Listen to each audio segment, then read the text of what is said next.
আসসালামু আলাইকুম বন্ধুরা, কেমন আছেন অনার বেগুন? আশা করি অনার বেগুন বহুত ভালো আছেন। আজ আবার চলে এসেছি আর রুমি ভাইয়ের কাছে। ভাই আসসালামু আলাইকুম, জি ওয়ালাইকুম সালাম। কেমন আছেন ভাইয়া? আছি আল্লাহ ভালো আছি। আপনি ভালো আছেন না? আছি ভাই, আলহামদুলিল্লাহ। আগে দর্শক সালাম দিই। অবশ্যই। আসসালামু আলাইকুম। আপনারা কেমন আছেন? আচ্ছা ভাই, 2017 সালে হোল্ডিং ট্যাক্স যে একখান আন্দোলন হই অন্যতা ছিলেন দেবের মুখপাত্র। জি তো এই হদ্দুর সফল হই প্রথমত আরা এই আন্দোলনে শুরু করছি প্রায় 1 বছর ব্যাপী আন্দোলনই আর মামলা করছি। আজমল আসিফের বিরুদ্ধে মামলা করার একটা কঠিন বিষয় আছে। কঠিন বিষয়। ওর বিরুদ্ধে প্রথম মামলার আর 7 জন আছিল, তার মধ্যে আমি একজন।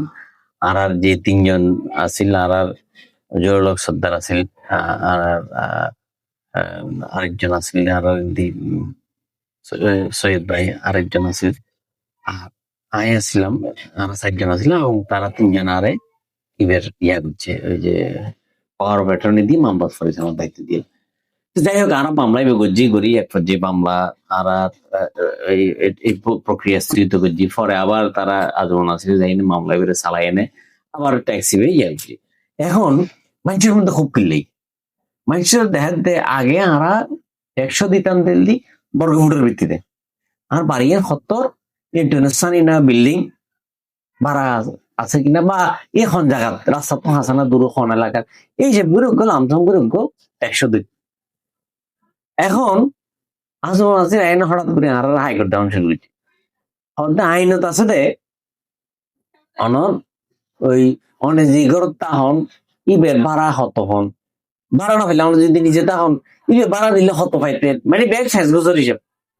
তারপর ই বিরুদ্ধে অনর 10 মাসের যত ভাড়া ওড়ে তার তো 2 মাসের বাদ দিয়ে নেই, 12 মাসের ভাড়ার তুন 2 মাসের ভাড়া বাদ দি ধরুন এতুন ইবে 17 মাসের ট্যাক্স আর নিজে তাইলে তো আবার 40% বাদ যাবে।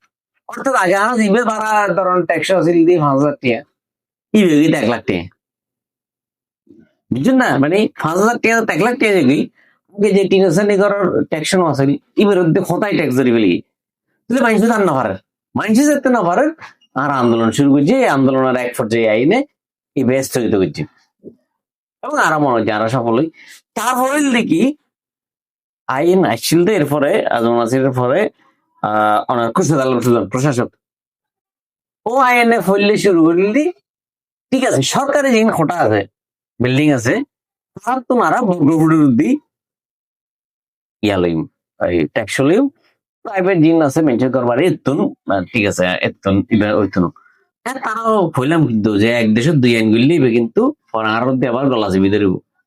কিন্তু যাই হোক বেললি কইছি। এরপরে রেজল করিম যেতে আইল মু ইলেকশনের মধ্যে দিয়ে এসে এবং এই ইলেকশনের সময় মানুষের প্রতিশ্রুতি দিয়ে দেন। ও যদি আই আর এবার নাম দিলাম মানুষের সিটাঙ্গার মানুষ এবার কইলে গলাঘাটা হোল্ডিং ট্যাক্স। ও যদি আই তাহলে গলাঘাটা হোল্ডিং ট্যাক্স বল হইতো না। কিন্তু আর এদিকে ও আইন আর আবার হাইকোর্ট ডাউন শুরু করছে। হদ্দা আইনের মধ্যে আছে এলে করে লন পড়ব। তখন আর আবার আন্দোলন শুরু করছি। আসলে অনেকখান জিনিস চিন্তা করেছ, আইনত আছে দিবে সত্য। এই আইন নিবে ধরিয়ে দে 1986 সালত দিবে নাম হইল the the city corporation taxation rule 1986। ইবে সাধারণ আমলত তৈরি এবং এই সময় আরা এর পরবর্তী যত মেয়র আছিল জীবিত আরা ব্যাকরণ হতা হয়েছে। ব্যাকরণ হতে আইনি বেয়ান আইনি বেয়া আসলে প্রয়োগ হইতো নই কারণ দেখতে প্রয়োগ এত লাই কোনো মেয়র ইবে প্রয়োগ ন করে ছেড়া দিন এই না খাইলে সারিম কিন্তু হাতা এতে টিয়া লইবার টিয়া খাইলে ফাজার গেছে দে জিকে বাড়ি কে হাতা এতে টিয়া লো এটা মানুষ আর গলা জীবি ধরি এটা টিয়া লোন শুরু করছে। এবার এত মানুষের নাম দিয়ে গলা এটা হোল্ডিং ট্যাক্স। এরপরে রেজাল্ট করে প্রতিশ্রুতি দিয়ে কিন্তু ওই বেনর আহেও ও আইনা আবারও একই কাম শুরু করছে, যার ফলে আড়াই বেলায় আবারও আওয়াজ দন শুরু করছে। তখন তো দায়ী শেখ হাসিনার মতো নিয়ে ও দায়ী। এখন ধরুন এই পরিস্থিতি কমিতে আছে। এখন আইনে নতুন মেয়র আর ডাক্তার সাহেব ডাক্তার সাদাত হোসেন সাহেব। ও আইনে ওর লগে আরা হতা হই এখন ও আইন হদ দায়িত্ব আপিল করো না করো আরো সময় দিম এই দিম সে দিম, কিন্তু আসলে সমস্যার সমাধান নিবে এখনো সে অর্থে নয়। কারণ আইয়ে এখন কি করে হয় আবার দরনাদম ভরে, উত্তরে দরম ভরে, ফল্লানো দরম ভরে, দশনারও দরম ভরে, আবার সদ্য ঘুষ বাণিজ্য আর তৈলাম 100 কোটি টাকার ঘুষ বাণিজ্য। ইবের রাস্তা কিন্তু এখনো খোলা রায় দিয়ে। Next question. এখন অন্য যদি এমপি জন করি তাহলে কি এই সমস্যা সমাধান করে দিবেন না আরে? হ্যাঁ, এর একটা গুরুত্বপূর্ণ প্রশ্ন। আয় কিন্তু ওই নির্বাচন যোগ্য কথা কি এই বললি, যেহেতু সমস্যা কেন আইনের ভিতরে হয়ে গেলি, কারণ আইন নিবে তো আইন তিন মধ্যে আইন কিন্তু তো প্রয়োগযোগ্য নয় বলে কি আগের মেয়ের ব্যাখ্যা বই। সুতরাং এই আইনিবে রাহিলে এই সমস্যার সমাধান হইতো না। আর প্রথম কাজ বুধে এটা শুধু শুধু সিটাং তো সমস্ত সিটি কর্পোরেশন মিলে এই সংকটে আছে। আর প্রথম দায়িত্ব বুধে যে এই বেলুয়ে গো এই আইনি বাতিল করি, নতুন অজ্ঞ বর্গফুটের ভিত্তিতে কিভাবে এই নতুন আইন প্রণয়ন করা যায় আর মাথা রাখবেন। আর তো ইনকাম ট্যাক্স দিই, ইনকাম ট্যাক্স দিলে আর আইন নিতে পারে, এক দেশে দু ইনকাম ট্যাক্স দিতে পারে, দু ধরনের ইনকাম ট্যাক্স দিতে পারে, হোল্ডিং ট্যাক্স। সুতরাং এই হোল্ডিং ট্যাক্স নতুন করে আইনজীবীর মধ্যে ব্যাখ্যা আগে দিয়ে কমফোর্টেবল, অর্থাৎ বিভিন্ন আইনজ্ঞ লই নাগরিক সমাজের প্রতিনিধি লইনে আর নতুন আইন খসড়া প্রণয়ন করছি। এই বেদিয়ে না আসলে আর বর্গফুটের ভিত্তিতে কিভাবে এই হোল্ডিং ট্যাক্স নির্ধারণ করা যায় আর চেষ্টা করছি, এবং নতুন আইন প্রণয়ন বিল তুলব। এই দিয়ে না আসলে নতুন করে আইন এবং এই দেশের মানুষের যে সমস্যা যে এখনো চাপা উত্তেজনা আছে এর মধ্যে দিয়ে আমরা প্রশমন করে থাকবে বলে আমরা আশা করি।